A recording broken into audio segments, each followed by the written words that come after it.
Hey guys, welcome back to our channel. So in this video, I'm going to show you how to find your recently played songs on Spotify. So have you ever listened to a song on Spotify that you really liked, but then forgot the name? This guide will show you how to find it in your recently played list so that you can listen to it again and add it to your playlist as well. So watch the whole guide to make sure that you don't miss any steps. First, you need to go ahead and launch the Spotify application on your mobile device and log into your specific account. Now go to the library section that is in the bottom of the screen between the search and premium. Or you can also go ahead and click on the search icon.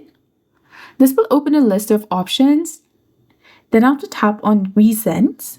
Then after tap on recents in the top and you'll get 4 different options of recents, recently added, alphabetical, and creator. Make sure that the recent is selected and your recently played songs will be listed here, potentially organized by artist, playlist, or album.